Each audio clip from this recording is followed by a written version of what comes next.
Človek sníva, ciele tvorí, občas s nimi sa zdôverí. Takto vznikol veľký cieľ, stolať cestný Grossglockner.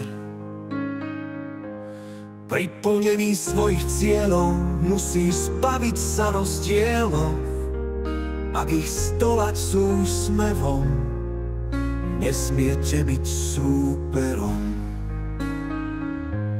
Dávno vznikol sen náš krásny, stolať autom ten kraj vábny. Teraz prišiel na to čas, vypočuť si ten náš hlas. Prvým miestom veru krásnym, čo ovplýva menom zvláštnym, je divoká tiesňava. Nezdolá nás únava.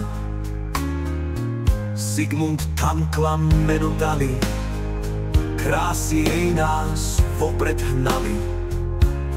Voda je tam divoká, cesta nie je široká. Cesta nie je vôbec dlhá, k jazeru sa hlučne šplhá. Tyrkisovú vodu má, Klamsí sa ono volá.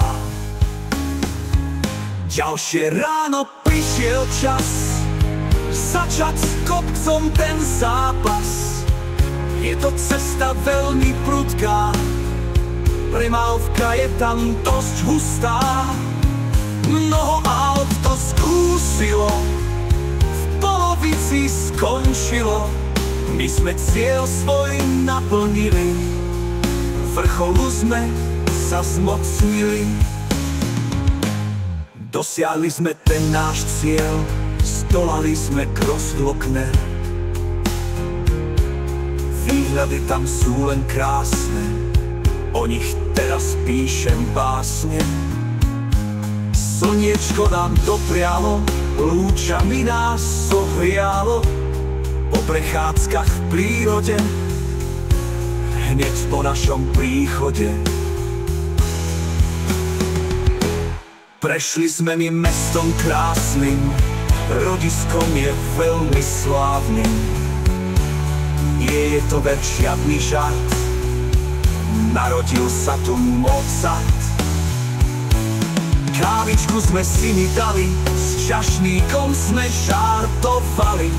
Po oddychu prišiel čas, domov opäť sa vydať. Výlet sa nám vydaril, úsmev nám tiež vyčaril. Ľudia milí, ak vy môžete, do kufra si veci vložte. Vydajte sa na cesty, nemajte vy v tom resty.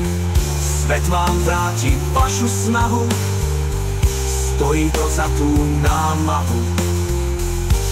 Keď sa domov vrátite, dobre sa vy cítite.